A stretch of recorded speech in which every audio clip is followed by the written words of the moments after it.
Hello friends, welcome to MPSC trick channel. मी अजय कुमार गोसावी. आज आपण अनिल कटारे सरांचं इतिहास बुक याच्यामधले 100 MCQs पाहणार आहोत. आता हे MCQs कोणत्या चॅप्टरवर असणार आहेत तर प्रकरण तिसरं जे दिले ब्रिटिश सत्तेचे प्रारंभीचे स्वरूप, त्यानंतर चौथं प्रकरण समाज व समाज सुधारक. तर तो दोन महत्त्वाचे चॅप्टर आहेत ना, त्या चॅप्टरवर तयार केलेले हे 100 प्रश्न असणार आहेत. म्हणजे डिटेलमध्ये आपण हा पॉईंट कव्हर करणार आहे.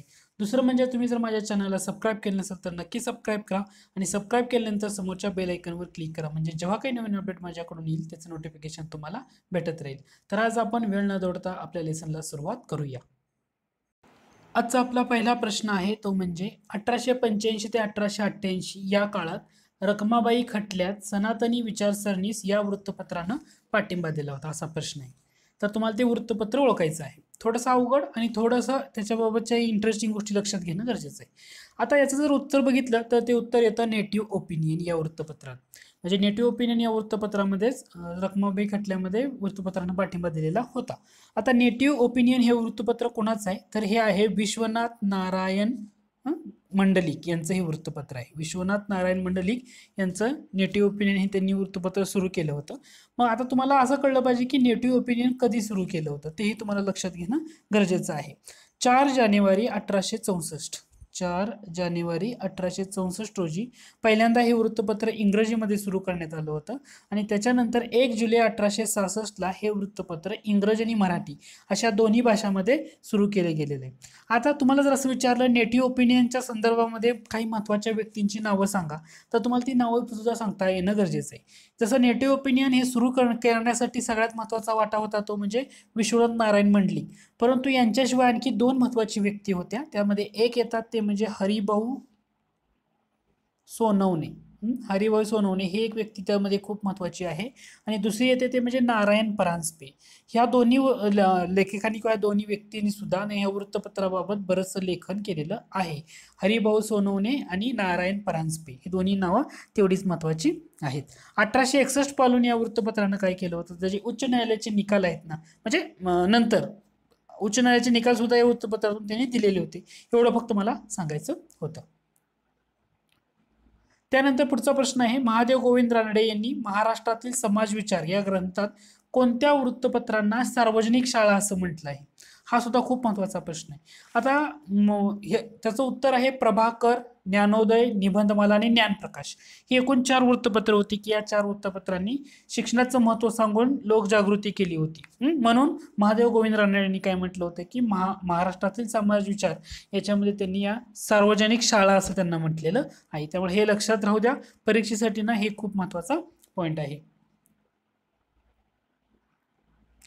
त्याच्यानंतर पुढचा पॉईंट आहे ते म्हणजे महाराष्ट्रात ख्रिश्चन धर्म प्रसार करणाऱ्या संस्था कोणत्या होत्या. तर त्याच्यामध्ये तुम्हाला हे लक्षात ठेवणं गरजेचं आहे. ह्याच्यामध्ये एकूण 5 येतात.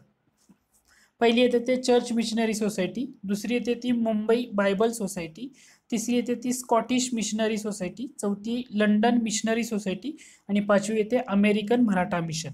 आता मराठी मिशन, आता याच्यापैकी ना सर्वात पहिल्यांदा कोणती आली किंवा ती महत्त्वाचं कार्य कोणतं किंवा त्या सोसायटीनं कोणत्या चांगलं महत्त्वाचं कार्य केलं हे आपल्याला सांगायचं आहे. ह्याच्यामध्ये जे अमेरिकन मराठी मिशन आली होती तर ते 1813 मध्ये ना यांनी आपलं कार्य सुरू केलं होतं. म्हणजे मुंबई शहरामध्ये सुरुवातीच्या काळामध्ये कार्यरत होती, परंतु यांचं केंद्र जे म्हणलं होतं तर ते केंद्र अहमदनगर नंतर झालेलं आहे हे आपल्याला समजून जातं. दुसरं म्हणजे मुंबई सोडून आता भारतामध्ये अशी कोणती ठिकाणं होती ज्या ठिकाणी ख्रिश्चन मिशनऱ्यांनी आपला धर्म प्रसार करण्यासाठी केंद्र स्थापन केली होती. त्याच्यामध्ये कोलकाता, मद्रास आणि गोवा ही ठिकाणं सुद्धा येतात. आता ह्यातले जे स्कॉटिश मिशनरी सोसायटी ही कधी आली भारतात तर 1822 साली आली होती आणि ही सुद्धा कुठं आली होती तर मुंबईला झाली होती. म्हणजे 2 गोष्टी तुम्हाला इथून लक्षात ठेवणं गरजेचं आहे. एक म्हणजे स्कॉटिश मिशनरी सोसायटी 1822 मुंबईमध्ये आली, अमेरिकन मराठी मिशन 1813 मध्ये मुंबईला झालेली होती. आता ही जे अमेरिकन मराठी मिशन आहे याच्यामध्ये वेगवेगळ्या युनियन होते. अमेरिकन बाप्टिस्ट युनियन होती, अमेरिकन बोर्ड होती, अमेरिकन प्रेस्बिटेरियन मिशन बोर्ड, असे वेगवेगळे बोर्ड होती. आता महाराष्ट्रातल्या ॲक्च्युअल धर्मप्रसार कोणी केलं तर हे जे अमेरिकन मराठी मिशन आहे या अमेरिकन मराठी मिशन मधलं एक महत्त्वाचं बोर्ड आहे ते म्हणजे अमेरिकन बोर्ड. ह्या अमेरिकन बोर्ड थ्रूच जास्त करून महाराष्ट्रामध्ये धर्मप्रसार झालेला आहे हे लक्षात घ्या. त्यानंतर आपला पुढचा प्रश्न आहे 19व्या शतकात महाराष्ट्रातील कोणत्या प्रसिद्ध व्यक्तींनी ख्रिश्चन धर्माचा स्वीकार केलेला होता? म्हणजे असे कोणते व्यक्ती आहेत की ज्यांनी महाराष्ट्रामध्ये ख्रिश्चन धर्माचा स्वीकार केलेला होता? त्यामध्ये विष्णू भास्कर करमरकर, रामकृष्ण विनायक मोडक, नारायण शेषाद्री, बाबा पदमनजी, नीलकंठ शास्त्री गोरे, गोरे असं पाहिजे ते, गोरे. ओके. आणि पंडिता रामाबाई आणि नारायण वामन टिळक. ही एकूण 7 नावं आहेत. ही 7 नावं तुम्हाला डेफिनेट लक्षात ठेवायचं. प्रश्न कसा येतो लक्षात घ्या. 19व्या शतकात महाराष्ट्रातील कोणत्या प्रसिद्ध व्यक्तींनी ख्रिश्चन धर्माचा स्वीकार केला होता हे तुम्हाला लक्षात ठेवायचं. हे डेफिनेटली याच्यावर प्रश्न येण्याचे चान्सेस खूप महत्वाचे आहेत. त्यानंतर स्ट्रेट फॉरवर्ड प्रश्न वन लाईनर टाईपमध्ये विचारला जाऊ शकतो, तो म्हणजे हिंदू मुलींसाठी, लक्षात घ्या, हिंदू मुलींसाठी 1819 मध्ये कोलकाता येथे पहिली शाळा कोणी काढली? म्हणजे पुण्यामध्ये विचारत नाही किंवा हे डायरेक्ट कोलकात्यामध्ये पहिली शाळा कोणी काढली होती हिंदू मुलींसाठी असं विचारलेलं आहे. तर त्याचं उत्तर आहे अमेरिकन मिशन. अमेरिकन मिशननं 1819 मध्ये हिंदू मुलींसाठी कोलकाता येथे शाळा काढली होती. त्यानंतर पुढचा प्रश्न आहे 1813 ते 1818 या काळात कोणी खेतवाडी व गिरगाव येथे मराठी मुलांसाठी शाळा काढल्या होत्या? मराठी मुलांसाठी कोणी शाळा काढलेल्या होत्या 1813 ते 18? त्याचं नाव आहे गॉर्डन हॉल. गॉर्डन हॉल यांनी 1813 ते 1818 या काळामध्ये खेतवाडी व गिरगाव येथे मराठी मुलांसाठी शाळा काढल्या होत्या. त्यानंतर पुढचा प्रश्न येतो तो म्हणजे महाराष्ट्रात अमेरिकन मराठी मिशनचे प्रमुख केंद्र कोठे होते? तर लक्षात घ्या अहमदनगर. आता तुम्हाला ही गोष्ट लक्षात ठेवणं गरजेचं आहे. अमेरिकन मराठी मिशन ही संस्था 1813 मध्ये ना मुंबई शहरामध्ये कार्यरत होती, परंतु या संस्थेचं सर्वाधिक जास्त चांगलं कार्य हे अहमदनगर पासून झालेलं आहे आणि याचं प्रमुख केंद्र नंतर त्यांनी अहमदनगर हे शिफ्ट केलेलं होतं. दुसरं म्हणजे 1824 मध्ये महाराष्ट्रात मुलींसाठी स्वतंत्र शाळा सुद्धा त्यांच्या परत सुरू झालेल्या तुम्हाला पाहायला मिळतात. त्याच्यानंतर 1 मार्च 1851च्या कोणत्या अंकात डोंगी ख्रिस्ती लोक या शीर्षकाचा लेख लिहून ख्रिस्ती मिशनरी यावर टीका केली होती? तर ते प्रबोधन चंद्रोदयाच्या अंकामध्ये अशा प्रकारे करण्यात आलेलं होतं. त्यानंतर आपला पुढचा प्रश्न आहे ख्रिश्चन धर्म. आता हा पॉईंट 2 महत्वाचे आहेत, सायमल्टेनियसली लक्षात ठेवायचे. आता ह्याच्यामध्ये 2 इयर आहेत. पहिले येते 1855, दुसरे येते 1853. 1855 मध्ये कोणतं वृत्तपत्र सुरू झालं होतं? तर ते सद्धर्म दीपिका. आणि 1853 मध्ये कोणतं सुरू झालं होतं? तर ते वर्तमान दीपिका. 1855 मध्ये सुरू झालेलं वृत्तपत्र सद्धर्म दीपिका मुंबईमधून झालं होतं. कशासाठी करण्यात आलं होतं? तर जे ख्रिश्चन धर्माला पायबंद घालण्यासाठी हे वृत्तपत्र सुरू करण्यात आलं. 1855 मध्ये मुंबईमधून सुरू झालेलं सद्धर्म दीपिका हे ख्रिश्चन धर्माला पायबंद घालण्यासाठी सुरू करण्यात आलं होतं. तर 1853 मध्ये सुरू करण्यात आलेलं वर्तमान दीपिका हे ख्रिश्चन धर्माचा जो प्रसार होतोय त्याला विरोध करण्यासाठी सुरू झाले होते. म्हणजे दोन्हीही महत्वाचे आहेत. दीपिका नाव येतं त्यामध्ये, पण तुम्हाला लक्षात ठेवायचं आहे 1853 वर्तमान दीपिका, 1855 सद्धर्म दीपिका. हे दोन्ही पॉईंट तुम्हाला परीक्षेसाठी ना खूप महत्वाचे आहेत. त्यानंतर पुढचा प्रश्न आहे मुंबई विद्यापीठाचे पहिले फेलो म्हणून कोणाची नियुक्ती झाली होती? तर जे मुंबईचे शिल्पकार आहेत जगन्नाथ शंकर शेट त्यांची नियुक्ती झालेली होती. सिंपलचा प्रश्न आहे. त्यानंतर पुढचा प्रश्न आहे जगन्नाथ शंकर शेट यांनी बॉम्बे नेटिव्ह एज्युकेशन सोसायटी केव्हा स्थापन केली? आता हा पॉईंट खूप महत्वाचा आहे. इयर बी लक्षात ठेवा आणि सोसायटी पण लक्षात ठेवा. 1822 साली बॉम्बे नेटिव्ह एज्युकेशन सोसायटी स्थापन करण्यात आली होती. दुसरी महत्वाची गोष्ट मी आता तुम्हाला ते सांगतोय त्या या सोसायटीबाबत, ते म्हणजे भारतामध्ये शिक्षणाच्या प्रसारासाठी स्थापन झालेली बॉम्बे नेटिव्ह एज्युकेशन सोसायटी ही पहिली संस्था होती. बॉम्बे नेटिव्ह एज्युकेशन सोसायटी भारतामध्ये शिक्षणाच्या प्रसारासाठी सुरू झालेली पहिली संस्था होती. त्यामुळे हा पॉईंट परीक्षेच्या दृष्टीने खूप महत्वाचा आहे. त्यानंतर पुढचा प्रश्न आहे तो म्हणजे जगन्नाथ शंकर शेट यांना शैक्षणिक कार्यात कोणी सहकार्य केले? सदाशिवराव छत्रे आणि बाळशास्त्री जांभेकर यांचं त्यांना सहकार्य लागलेलं होतं.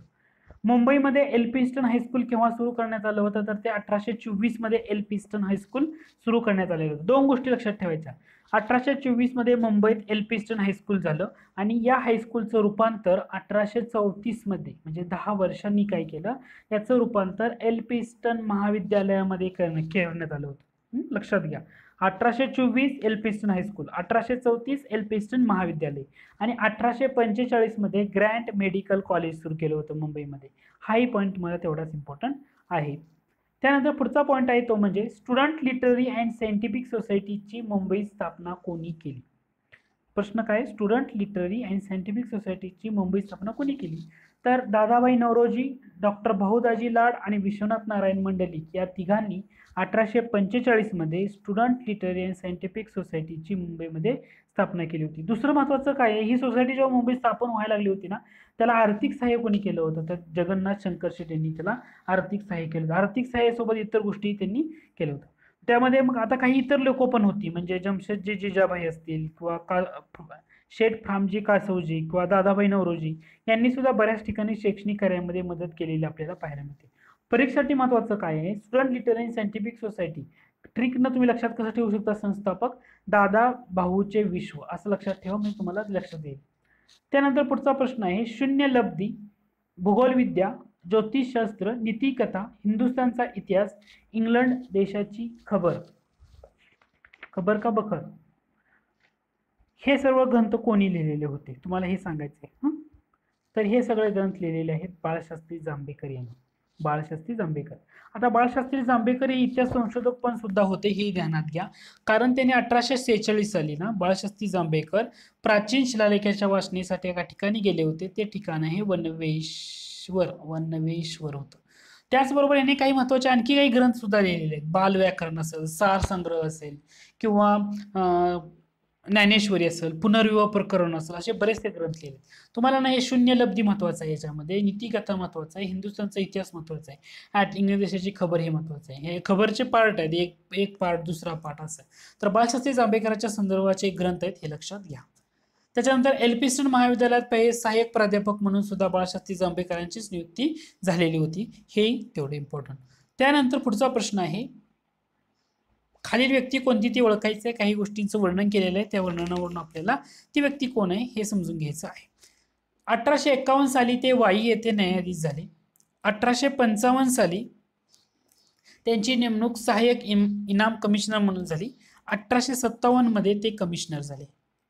तर त्याचं अचूक उत्तर आहे गोपाळ हरी देशमुख. गोपाळ हरी देशमुख यांना आपण लोकहितवादी असं म्हणतो. गोपाळ हरी देशमुखांचा जन्म पुण्यामधला आहे, लक्षात घ्या. 1823 मध्ये त्यांचा जन्म झालेला होता.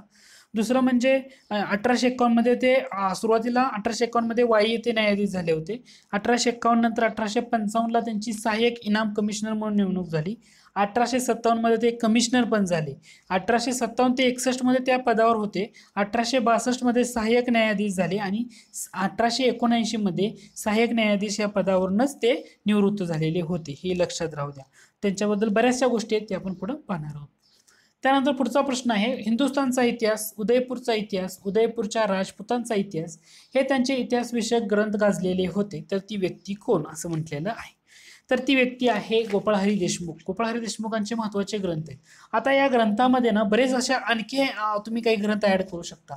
त्याच्यामध्ये लक्ष्मी ज्ञान ग्रंथ आहे किंवा ग्रामरचना, पानिपतची लढाई, गुजरात देशाचा इतिहास, जातीभेद, लंकेचा इतिहास यासारखे अनेक ग्रंथ होते. त्यांनी ना लोकहितवादी नावाचं मासिक सुरू केलं होतं आणि परत त्रैमासिक सुद्धा काढलं होतं.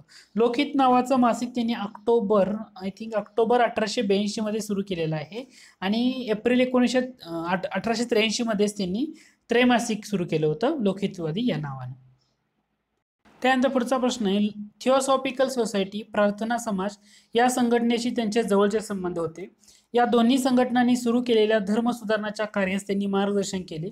ते आर्य समाजाचे काही काळ अध्यक्ष सुद्धा राहिले होते. तर ते सुद्धा गोपाळ हरी देशमुखांच्या बाबतीत आहे.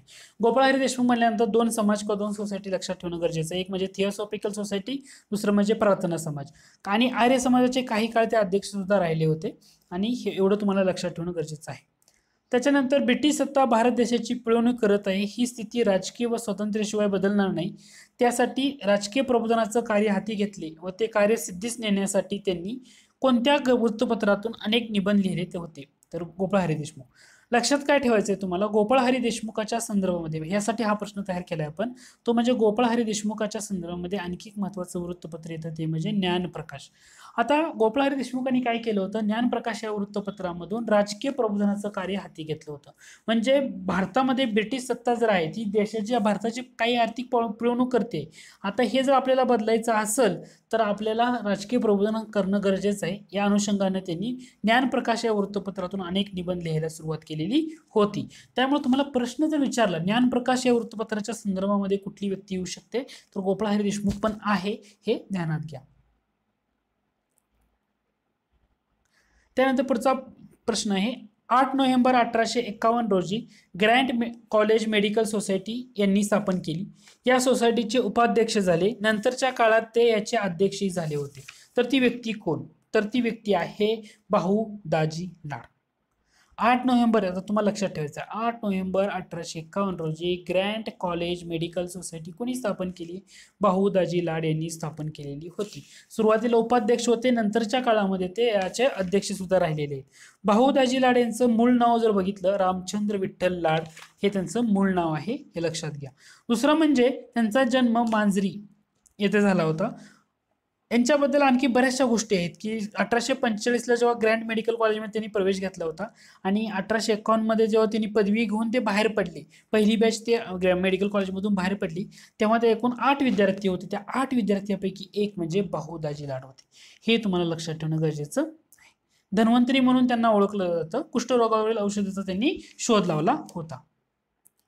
त्यानंतर ज्योतिराव फुले यांना महात्मा ही पदवी कोणत्या ठिकाणी दिली गेली होती? तर ते ठिकाण आहे मुंबईमध्ये दिली गेली होती. लक्षात ठेवा, कुठं? मुंबईमध्ये ज्योतिबा फुले यांना महात्मा ही पदवी दिलेली होती. त्यामुळे हा सुद्धा पॉईंट महत्वाचा आहे. तर 11 मे दिनांक जर विचारण्यात आले तर 11 मे 1888, इयर पण लक्षात घ्या, 1888. 11 मे 1888 रोजी मुंबई शहरातील नागरिकांनी जाहीर सभा बोलवली होती. कोळीवाडा हॉलमध्ये, मांडवी कोळीवाडा हॉलमध्ये ती सभा घेण्यात आली होती. त्याचं त्यांना महात्मा ही पदवी देण्यात आलेली होती. पुढचा प्रश्न आहे, हे महात्मा फुले यांचे विद्यार्थी मित्र होते. या दोघांनीही छत्रपती शिवाजी महाराज व अमेरिकेच्या जॉर्ज वॉशिंग्टन यांच्या चरित्राचा अभ्यास केला होता. तर ती दुसरी व्यक्ती कोण? म्हणजे महात्मा फुले सोबत होते ही व्यक्ती, तर ते आहेत सदाशिवराव गोवंडे. हे लक्षात राहू द्या. सदाशिवराव गोवंडे त्यांचे खास मित्र. यांचं कार्य पण बऱ्याच वेळा तुम्हाला पुढे प्रश्नामध्ये येईल. दुसरं म्हणजे महात्मा फुले यांच्यावर कोणत्या व्यक्तींचा प्रभाव होता? थॉमस पेन यांच्या राईट्स ऑफ मॅन या ग्रंथामधल्या विचारांचा त्यांच्यावर जास्त प्रभाव पडलेला तुम्हाला पाहायला मिळतो. त्यांच्या इतर 2 ब्राह्मण मित्र जर महात्मा फुले यांचे बघायचे झाले तर नारो विठ्ठल वाळवेकर होते आणि दुसरे सखाराम परांजपे, हे सुद्धा 2 इतर महत्वाचे ब्राह्मण मित्र होते. आता इथून पुढे जे प्रश्न सुरू होत आहेत ना, ते तुम्ही नीट लक्षात घ्या, कारण ह्याच्यामध्ये कोणाच्या वाड्यामध्ये कुठली शाळा सुरू झाली ना, याच्यावर तुम्हाला प्रश्न विचारला जाऊ शकेल. पहिलं म्हणजे ऑगस्ट 1848 मध्ये पुणे येथे बुधवार पेठेत असलेल्या कोणाच्या वाड्यात महात्मा फुले यांनी मुलींची पहिली शाळा सुरू केलेली होती? म्हणजे पहिल्यांदा त्यांनी तो प्रयत्न केला होता, तो जास्त मोठ्या प्रमाणात यशस्वी झालेला नव्हता. तर त्याचं अचूक उत्तर आहे ते म्हणजे तात्यासाहेब भिडे.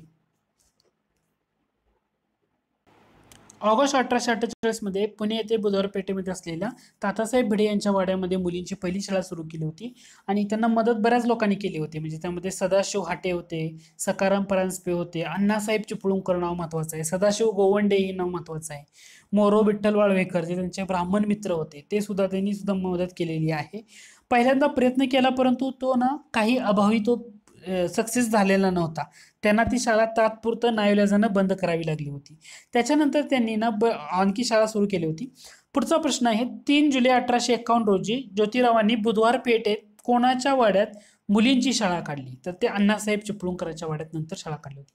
म्हणजे पहिल्यांदा ऑगस्ट 1848 मध्ये बुधवार पेठेमध्ये शाळा काढली होती आणि ती तात्यासाहेब भिडे यांच्या वाड्यात काढली.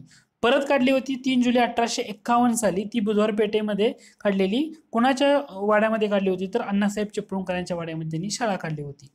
पुढचा प्रश्न आहे तो परीक्षेला विचारला जाऊ शकेल, तो म्हणजे सावित्रीबाई फुलेंना शिक्षिकेचे कार्य कसे करावे याविषयी शिक्षण देण्याचे काम कोणी केले? तर त्यांचं नाव आहे केशव शिवराम भवाळकर. नाव काय आहे? केशव शिवराम भवाळकर यांनी सावित्रीबाई फुलेंना शिक्षिकेचे कार्य कसं करावे याविषयी शिक्षण देण्याचं काम केलेलं होतं. त्याच्यानंतर पुढचा प्रश्न आहे, मुलींची शाळा चालवण्यासाठी ज्योतिरावांना कोणत्या ब्राह्मण मंडळीचं आर्थिक सहाय्य मिळालं होतं? म्हणजे मुलींची जी शाळा काढली होती त्यामध्ये काही ब्राह्मण मंडळींनी त्यांना सहाय्य केलं होतं. त्याच्यामध्ये सखाराम यशवंत परांजपे, सदाशिव गोविंद हाटे, सदाशिवराव बल्लाळ गोवंडे, मोरो विठ्ठल वाळवेकर हे त्यांचे मित्र होते. मोरो विठ्ठल ब्राह्मण मित्र. विष्णुपंत थत्ते हे सुद्धा आहेत. केशव शिवराम भवाळकर ह्या व्यक्तींनी तर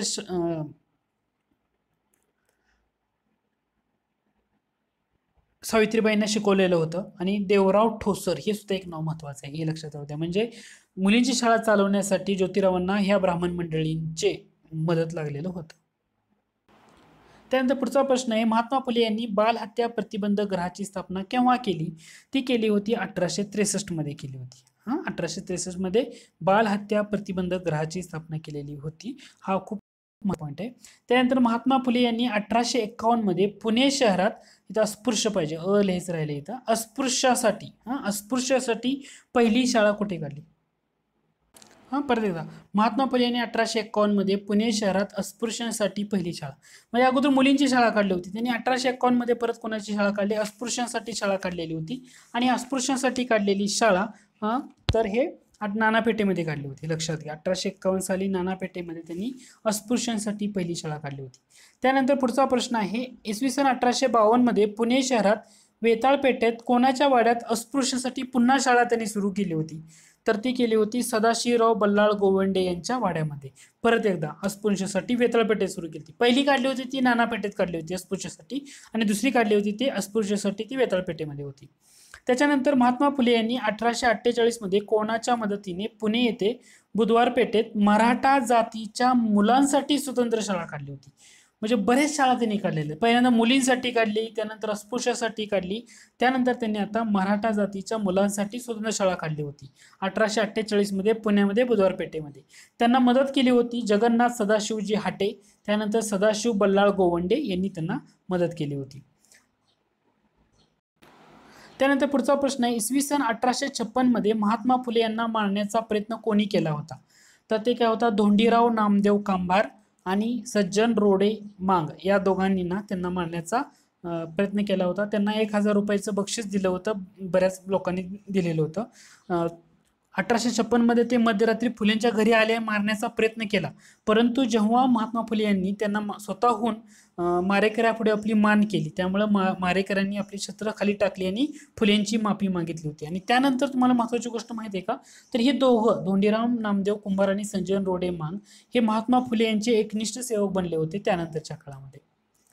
त्याच्यानंतर दारू म्हणजे विष असे महात्मा फुले यांचे मत होते, त्यामुळे त्यांनी पुणे महापालिकेला 18 जुलै 1880 ला एक पत्र लिहिलं होतं. या पत्राबद्दल महात्मा फुले यांची प्रशंसा कोणत्या वृत्तपत्राने केली होती? तर ते होतं ज्ञानप्रकाश वृत्तपत्र, हे लक्षात घ्या. दारू म्हणजे विष, म्हणजे दारूबाबत त्यांनी महत्त्वाची भूमिका घेतलेली फुलेंनी, म्हणजे व्यसनमुक्तीसाठी त्यांनी थोडक्यात प्रयत्न केले होते. त्यामध्ये दारू म्हणजे विष अशा प्रकारचं त्यांनी त्या मत मांडलं होतं, आणि अशा प्रकारचं पत्र पुणे महापालिकेला त्यांनी दिलं होतं. तर तेव्हा ते नगरसेवक पण होते. त्या पत्राबाबत त्यांची प्रशंसा ज्ञानप्रकाश वृत्तपत्राने केली होती, हे लक्षात राहू द्या. त्याच्यानंतर महात्मा फुले यांचा सत्यशोधक समाज हा कोणत्या प्रमुख तत्वावर आधारित होता? 3 महत्त्वाची तत्व, पहिलं म्हणजे मानवता, दुसरं म्हणजे बुद्धिप्रामाण्य, तिसरं म्हणजे व्यक्ती स्वातंत्र्य. या 3 महत्त्वाच्या तत्वावर हा समाज आधारलेला होता. 24 सप्टेंबर 1873 ला याची स्थापना झालेली होती.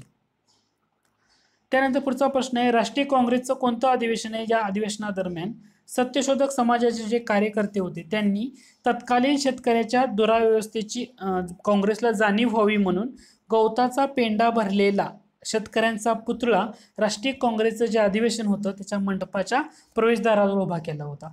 तर ते होतं डिसेंबर 1889चं 5वं अधिवेशन, काँग्रेसचं जे 5वं अधिवेशन आहे मुंबईला झालेलं, त्या अधिवेशनाच्या दरम्यान. त्यानंतर पुढचा प्रश्न, इसवी सन 1862 मध्ये इंदुप्रकाश हे वृत्तपत्र विष्णूशास्त्री पंडित यांनी सुरू केलं, हे लक्षातच ठेवायचं आहे. 1862 इंदुप्रकाश विष्णूशास्त्री पंडित यांनी सुरू केलं. आता हे जे वृत्तपत्र होतं ते इंग्रजी आणि मराठी अशा दोन्ही भाषेमधून होतं.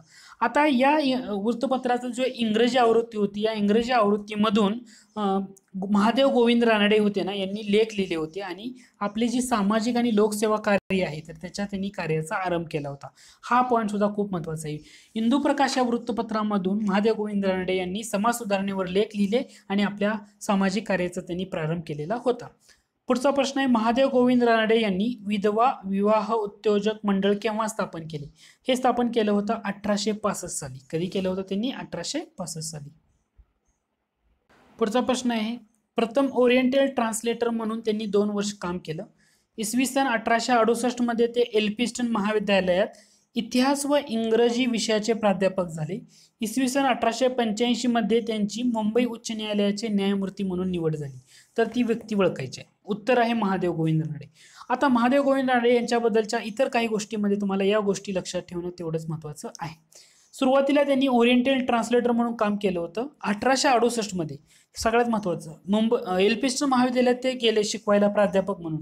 मग कोणत्या विषयाचे प्राध्यापक होते ना, हेही लक्षात घ्या. इतिहास आणि इंग्रजी या 2 विषयाचे ते प्राध्यापक होते. आणि 1885 मध्ये मुंबई उच्च न्यायालयाचे न्यायमूर्ती म्हणून सुद्धा त्यांची निवड झालेली होती. हे खूप म्हणजे खूप महत्त्वाचं आहे. 1890-1893 मध्ये ते मुंबई प्रांत कौन्सिल होता, त्याचे सदस्य सुद्धा राहिलेले आहे. 1885 मध्ये सुद्धा त्यांच्या त्या कौन्सिलवर कायदेशीर सल्लागार म्हणून त्यांची नियुक्ती सुद्धा झालेली होती. त्यामुळं महादेव गोविंद रानडे यांच्याबद्दल या गोष्टी माहीत असू द्या. त्यांचं इंग्रजी, संस्कृत, मराठी या भाषेवर प्रभुत्व आपल्याला पाहायला मिळतं. 1882 मध्ये पुणे येथे फिमेल हायस्कूल स्थापन करण्यात कोणी पुढाकार घेतला होता? महादेव गोविंद रानडे. त्यानंतर काँग्रेसच्या अधिवेशनात सामाजिक प्रश्नावर चर्चा व्हावी हा विचार केवळ न्यायमूर्ती रानडे व डॅश डॅश यांचा होता. तर ते ॲलन ह्यूम होते. म्हणजे काँग्रेसचे जे अधिवेशन व्हायचे याच्यामध्ये सामाजिक प्रश्नावर कोणी बोलावं का काय चर्चा व्हावी ही अशा प्रकारचा विचार फक्त 2च व्यक्तींच्या मनामध्ये होता. तो म्हणजे एक न्यायमूर्ती रानडे आणि दुसरे म्हणजे ॲलन ह्यूम. प्रार्थना समाजाचे पहिले तत्व कोणते? प्रार्थना समाजाची ना बरीचशी तत्व आहेत. पहिलं तत्व, दुसरं तत्व या गोष्टीमध्ये गफलत करायची. पहिलं तत्व त्यांचं स्ट्रेट फॉरवर्ड पहिलं तत्व तर ते होतं सत्य ग्रहण करावं व असत्य जे असेल तर त्याचा त्याग करावा. काय होतं? सत्य ग्रहण करावं, असत्य असेल तर त्याचा त्याग करावा हे त्यांचं तत्व होतं.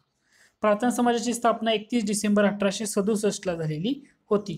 त्याच्यामध्ये आत्माराम पांडुरंग तरखडकर, परत रानडे, रामकृष्ण भांडारकर, चंदावरकर, मोडक अशा बऱ्याच व्यक्तींनी प्रार्थना समाजासाठी महत्त्वाचं कार्य केलेलं आहे.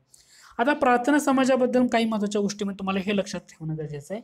ते म्हणजे प्रार्थना समाज जरी मोठ्या प्रमाणात फैलावलेला नाहीये, त्यांचं कार्य मर्यादित शहरापुरतं राहिलं होतं. त्यामध्ये अहमदनगर, सातारा, कोल्हापूर, मुंबई आणि पुणे ही 5 शहरं महत्त्वाची आहेत की ज्या 5 शहरांमध्ये त्यांचं कार्य राहिलेलं होतं. त्यानंतर पुढचा प्रश्न आहे, इसवी सन 1848 मध्ये डॅश डॅश नावाची संस्था कार्यरत होती. डॉक्टर बहुदाजी लाड, विश्वनाथ मंडलिक, गोविंद माडगावकर यांनी या संस्थेला नावारूपाला आणलं. या संस्थेचे चिटणीस मामा परमानंद होते. तर ही संस्था कोणती? तर त्या संस्थेचं नाव आहे ज्ञानप्रसारक सभा. तुम्हाला नक्की लक्षात ठेवायचं, ज्ञानप्रसारक सभा म्हणलं तर 1848 खूप महत्त्वाचा पॉईंट आहे. डॉक्टर बहुदाजी लाड होते, विश्वनाथ मंडलिक आणि गोविंद माडगावकर हेही नाव तेवढंच महत्त्वाचं आहे. गोविंद माडगावकर याच्यामध्ये तुम्ही लक्षात ठेवू शकता. त्यानंतर पुढचा प्रश्न आहे, खालील लेख कोणाचे आहेत ते ओळखायचे आहे मला. आता ह्याच्यामध्ये महादेव गोविंद रानडे यांनी बरेचसे लेख लिहिले होते.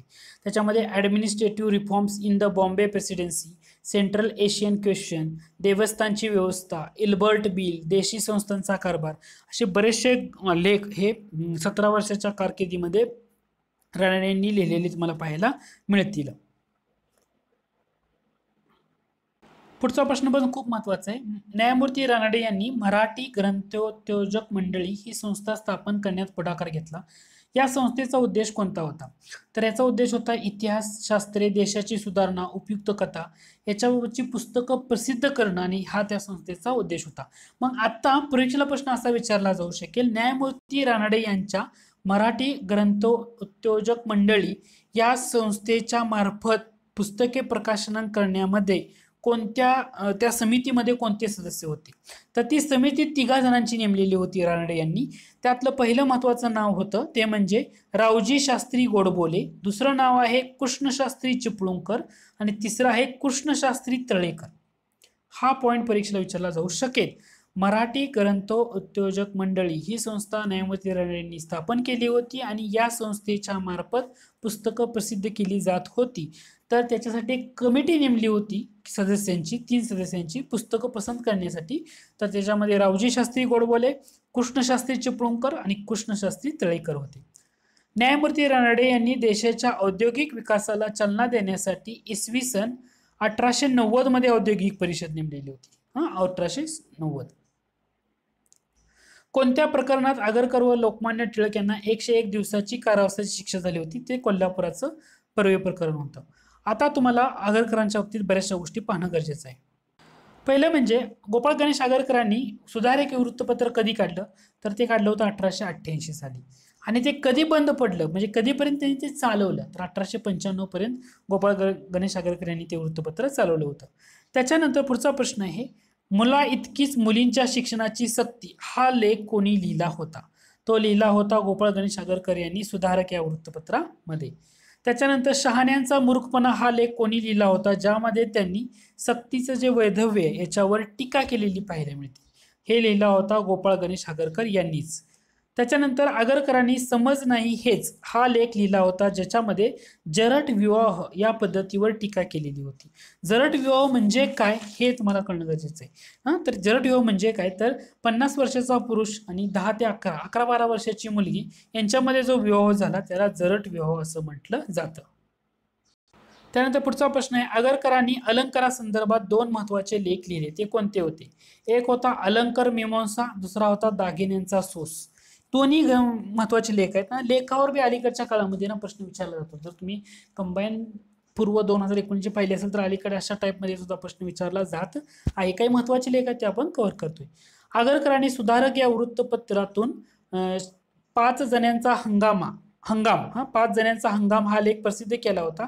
त्या लेखामध्ये त्यांनी देशातील जे बिभत्स सण आहेत त्यामध्ये कोणत्या सणाचा प्रथम उल्लेख केलेला आहे, त्यामध्ये त्यांनी सणावर टीका केली, तो म्हणजे शिमगा. गोपाळ गणेश आगरकर यांनी शिमगा सणावर जास्तीत जास्त टीका केलेली तुम्हाला पाहायला मिळते. त्यानंतर पुढचा प्रश्न आहे, इसवी सन 18 एप्रिल 1858 मध्ये रोजी रत्नागिरी जिल्ह्यात शेरवली या खेड्यामध्ये त्यांचा जन्म झाला. ती व्यक्ती कोण? तर ते आहेत महर्षी धोंडो केशव कर्वे. महर्षी धोंडो केशव कर्वे यांचा जन्म रत्नागिरी जिल्ह्यातला शेरवली हा जो खेडेगाव आहे या खेडेगावामध्ये त्यांचा जन्म झालेला होता. त्यांच्या आईचं नाव लक्ष्मीबाई होतं आणि त्यांच्यावर एका शिक्षकाने फार प्रेम केलं. त्यांचं नाव त्यांनी बऱ्याच वेळा आपल्याला वाचनामध्ये येतं, ते म्हणजे विनायक लक्ष्मण सोमन हे त्यांचं नाव आहे. ते पुढे येतेच तुम्हाला सांगतो मी ते कुठे आहे ते. त्यानंतर पुढचा प्रश्न आहे, डेक्कन एज्युकेशन सोसायटी मार्फत फर्ग्युसन कॉलेज चालवले जात होते. या सोसायटीचे आजीव सदस्य म्हणून यांची वर्णी लागली. याच वेळी त्यांनी विद्यार्थी निधी ही योजना काढली. तर ती व्यक्ती कोण? तर ती सुद्धा धोंडो केशव कर्वे हेच आहेत. डेक्कन एज्युकेशन सोसायटी मार्फत फर्ग्युसन कॉलेज सुरू झालं होतं. सोसायटीचा आजीव सदस्य म्हणून नेमणूक पण झाली होती, परंतु यांनी ना विद्यार्थी निधी ही एक योजना काढलेली होती. ही खूप महत्वाची योजना आहे. आता ते काय करत असत माहिती आहे का, विद्यार्थी निधी या योजनेमध्ये महर्षी धोंडो केशव कर्वे यांच्याबाबतचं, तर दर महिन्याला ते 10 रुपये या योजनेमध्ये टाकत असत. 10 रुपये ह्या निधी जमा केला जातात आणि हा जो पैसा आहे त्यांनी जी सोसायटी आहे त्या सोसायटीला देणगी स्वरूपामध्ये ते देत होते. म्हणजे जरी ते अध्यापनाचं जरी काम करत असले ते समाज सुधारणेकडे त्यांचा बरंचसं लक्ष होतं. आता त्यानंतर पुढचा प्रश्न आहे, महर्षी धोंडो केशव कर्वे यांनी कोणाचा आदर्श आपल्या समोर ठेवला होता? 2 महत्वाची व्यक्ती आहेत. एक म्हणजे त्यांचे प्राथमिक शिक्षक जे होते विनायक लक्ष्मण, प्राथमिक शाळेमध्ये असणारे शिक्षक विनायक लक्ष्मण सोमन या शिक्षकांचा त्यांच्यावर जास्तीत जास्त प्रभाव होता. आणखी एका व्यक्तीचा आदर्श त्यांनी आपल्या डोळ्यासमोर ठेवला होता, तो म्हणजे मुरुड येथील विश्वनाथ नारायण मंडलिक. आता तुम्हाला सांगतो अशा प्रकारचे प्रश्न विचारले जातात. कंबाईन गट क या परीक्षेमध्ये कंबाईनच्या तुम्हाला प्रश्न विचारला जातो. महर्षी धोंडो केशव कर्वे यांनी कोणाचा आदर्श आपल्या समोर ठेवला होता? तर एक होते विश्वनाथ नारायण मंडलिक आणि दुसरे होते विनायक लक्ष्मण सोमन. त्यानंतर पुढचा प्रश्न आहे, महर्षी कर्वे यांनी इसवी सन 1893 मध्ये विदर्भातल्या कोणत्या ठिकाणी विधवा विवाह उद्योजक मंडळी या संस्थेची स्थापना केलेली होती? ते ठिकाण आहे वर्धा. महर्षी धोंडो केशव कर्वे यांनी 1893 मध्ये वर्धा या ठिकाणी विधवा विवाह उद्योजक मंडळी या संस्थेची स्थापना केलेली होती. आता या संस्थेचं कार्य काय हे आपल्याला पाहणं गरजेचं आहे. आता विधवा स्त्रियांचं पुनर्विवाह घडवून आणायचं मेन टार्गेट होतं. म्हणजे ज्या पुनर्विवाह केलेल्या कुटुंबामध्ये त्यांना मानाचं स्थान मिळालं पाहिजे. पुनर्विहित कुटुंबाचे मेळावे सुद्धा आयोजित करणं, त्याच्या बाबतीत लोकमत जागृत करणं, समाज जागृती करणं आणि ज्यांना पुनर्विवाह इच्छा करायची अशांना मदत करणं, याच्यासाठी हे सुरू करण्यात आलं होतं. 1894 मध्ये ना त्यांनी आपल्या घरी पुणे येथे ना अशा प्रकारचा एक मेळावा घेतलेला होता महर्षी धोंडो केशव कर्वे यांनी. आता ही जी विधवा विवाह उद्योजक मंडळी 1893 मध्ये स्थापन केली, परंतु त्या संस्थेचं नाव 1895 मध्ये बदललं. महर्षी कर्वे यांनी 1895 मध्ये विधवा विवाह उद्योजक मंडळी या संस्थेचं नाव बदललं आणि ते नाव बदलून त्यांनी काय ठेवलेलं आहे, तर ते ठेवलं होतं विधवा विवाह प्रतिबंध निवारक मंडळी. नाव बदललं होतं फक्त, लक्षात घ्या. विधवा विवाह उद्योजक मंडळी सुरू केली होती 1893 ला वर्ध्याला. त्यांनी काय केलं, 1893 नंतर 1895 मध्ये याचं नाव बदललं आणि विधवा विवाह प्रतिबंध निवारक मंडळी सुरू केलेली होती. त्यानंतर पुढचा प्रश्न आहे, महर्षी कर्वे यांनी 14 जून 1896 रोजी पुणे येथे सदाशिव पेठेत डॅश डॅश यांच्या वाड्यात अनाथ बालिकाश्रमाची स्थापना केली. या संस्थेचे चिटणीस महर्षी कर्वे व अध्यक्ष डॉक्टर R.G. भांडारकर होते. तर कुठं केली होती तर राव बहादूर भिडे यांच्या वाड्यामध्ये. तुम्हाला पहिल्यांदा का लक्षात ठेवायचं आहे, अनाथ बालिकाश्रम हा पॉईंट परीक्षेला वन लाइनर टाईपमध्ये विचारला जातो, बऱ्याच वेळा विचारलेला आहे. महर्षी धोंडो केशव कर्वे यांनी अनाथ बालिकाश्रमाची स्थापना केव्हा केली?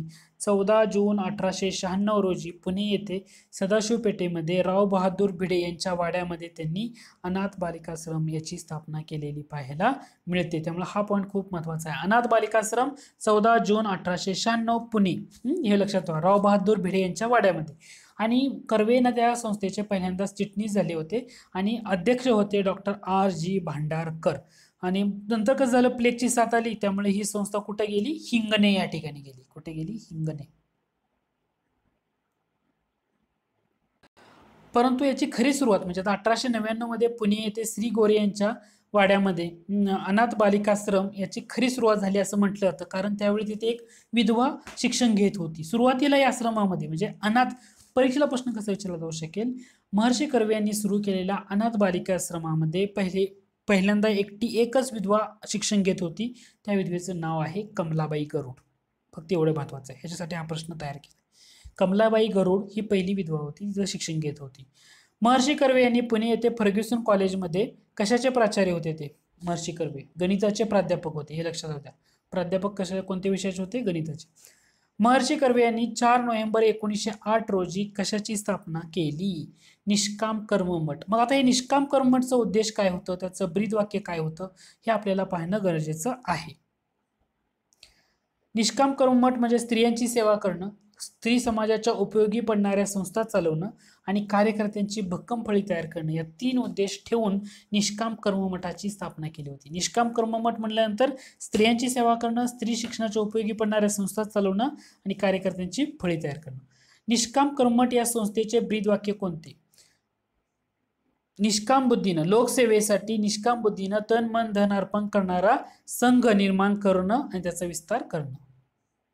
त्यानंतर पुढचा प्रश्न आहे, तर तो पूर्वी तुम्हाला 1915 साली महर्षी कर्वे यांनी कोणत्या आश्रमाची स्थापना केली होती? प्रश्न लक्षात घ्या. महर्षी कर्वे यांनी 1915 साली कोणत्या आश्रमाची सुरुवात केली होती? याचं उत्तर तुम्हाला माहित असेल तर कमेंट बॉक्समध्ये नक्की द्या.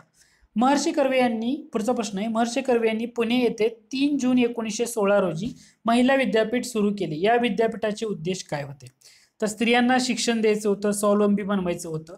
दुसरं म्हणजे स्त्रियांना प्रपंचशास्त्र, आरोग्यशास्त्र, पाककला, चित्रकला किंवा गायनाचे सुद्धा शिक्षण द्यायचं ठरवण्यात आलं होतं. परीक्षेसाठी महत्वाचं काय? परीक्षेसाठी तुम्हाला महत्वाचं आहे, ही महिला विद्यापीठ कर्वे यांनी कधी सुरू केलं? 3 जून 1916 साली सुरू केलेलं होतं. महर्षी कर्वे यांनी भारतवर्षीय महिला विद्यापीठ सुरू करण्यामागे कशाची प्रेरणा होती? आता याच्यामध्ये एक लक्षात घ्या, याचं उत्तर आहे जपान वुमेन्स युनिव्हर्सिटी. आता याच्या परीक्षेला प्रश्न सुद्धा येऊ शकेल. का सांगतो? कारण खूप महत्वाचं आहे. त्यांनी शिक्षणामध्ये महर्षी कर्वे यांचं भरपूर योगदान आहे. परंतु 1915 साली ना जपान वुमेन्स युनिव्हर्सिटी या नावाचं पुस्तक त्यांच्या वाचनामध्ये आलं आणि त्या पुस्तक वाचनानंतर त्यांनी बऱ्याचशा गोष्टींचा संदर्भ सांगितलेला आहे. एक म्हणजे त्यांनी असं सांगितलं की 1900 मध्ये जपानमध्ये ना 12 हायस्कूल होती आणि 1912 मध्ये ही संख्या 182 झाली.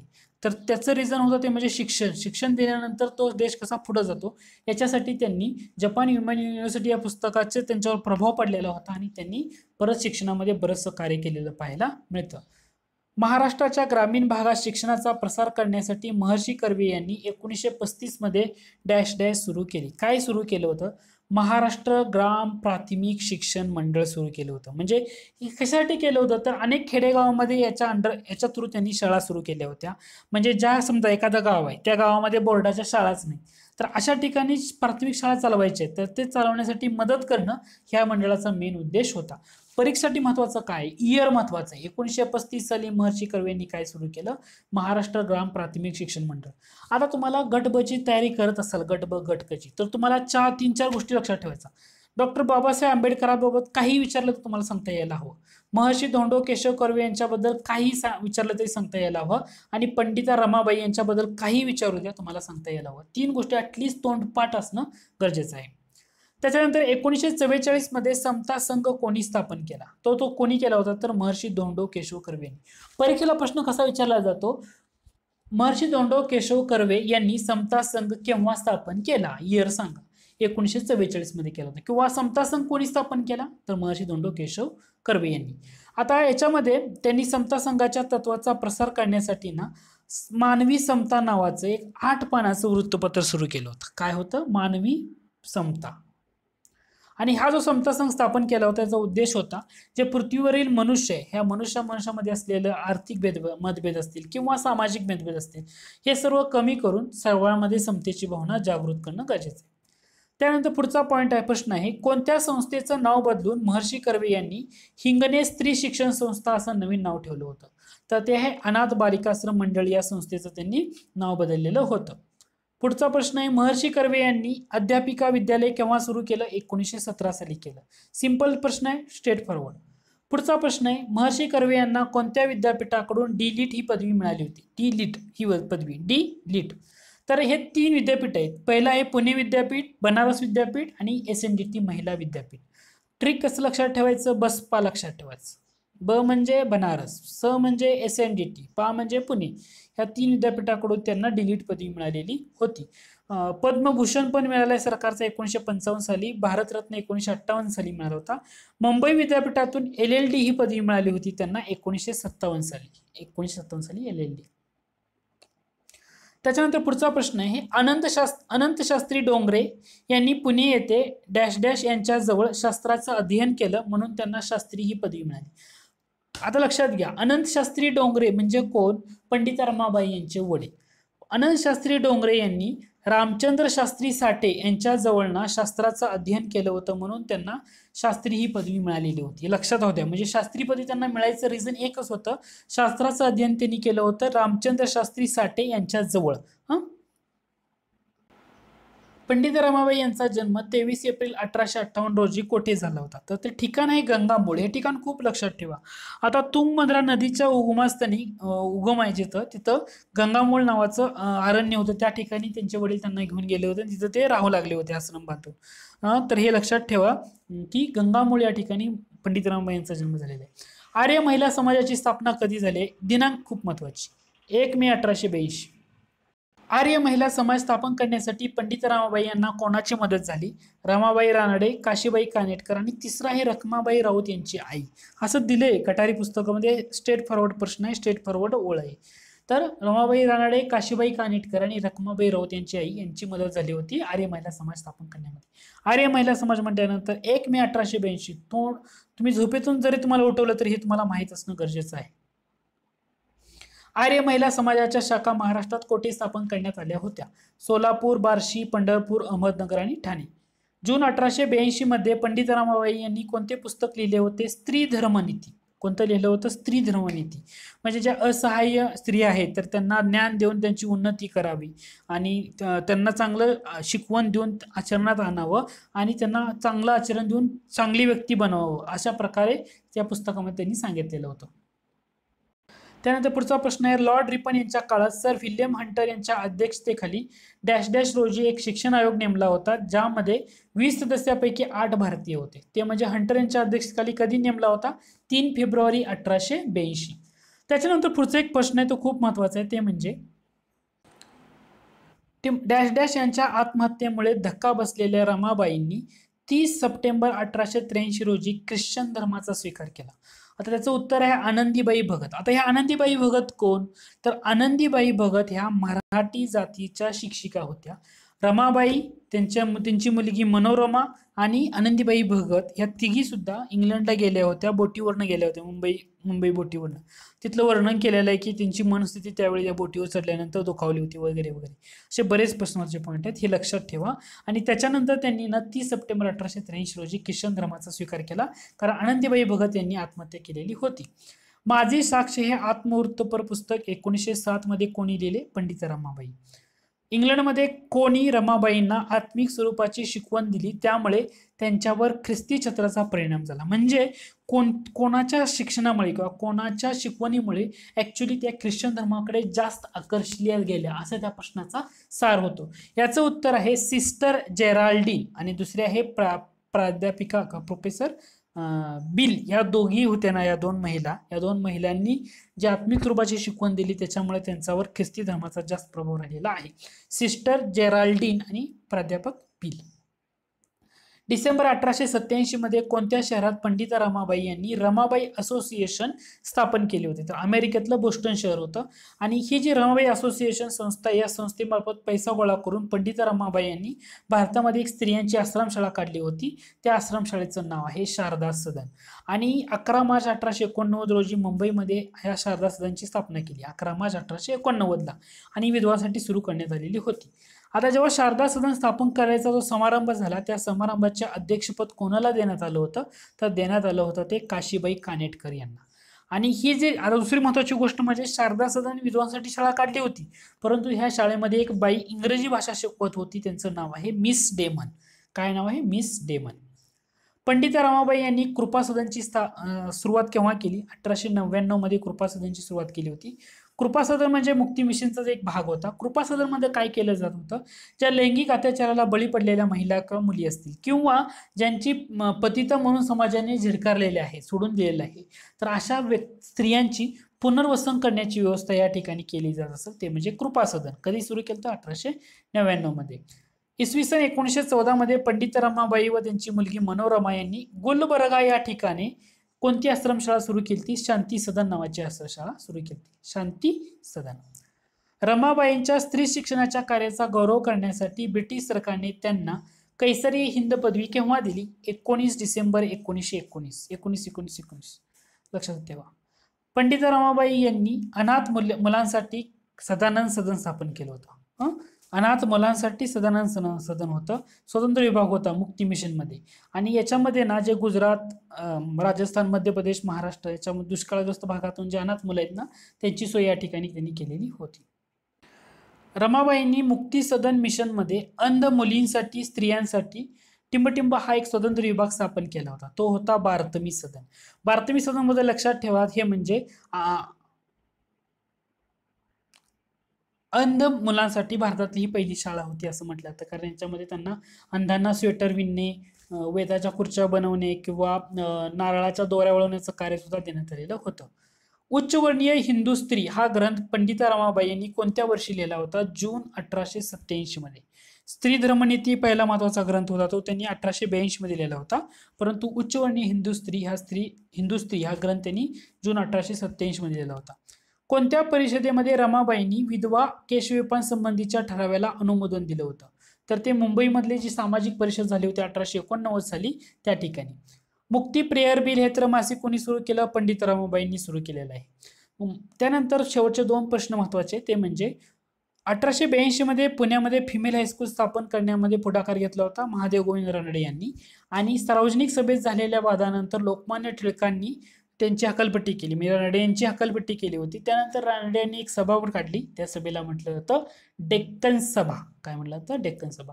तर या लेसन मध्ये आपण काय केलेलं आहे, अनिल कठारे सरांचं जे इतिहास पुस्तक आहे, त्या इतिहास पुस्तकामधले जे 2 चॅप्टर आहेत, या 2 चॅप्टरवरच आपण 100 प्रश्न तयार केले होते. का? तर ते एकदम इम्पॉर्टंट आहे. इथून पुढच्या अजून काही चॅप्टर आहेत, त्या चॅप्टरवर सुद्धा आपण लेसन करणार आहे. ब्रिटिश सत्तेच्या प्रारंभीचे स्वरूप आणि समाज आणि समाजसुधारक, धर्मसुधारक या 2 चॅप्टरवर. आय होप हे लेसन तुम्हाला आवडलं असेल. जर आवडलं असेल तर जरूर लाईक करा. तुम्ही अजूनही माझ्या चॅनलला सबस्क्राईब केलं असेल तर नक्की सबस्क्राईब करा. लेसन आवडलं तर तुमच्या मित्रांना नक्की शेअर करा. धन्यवाद.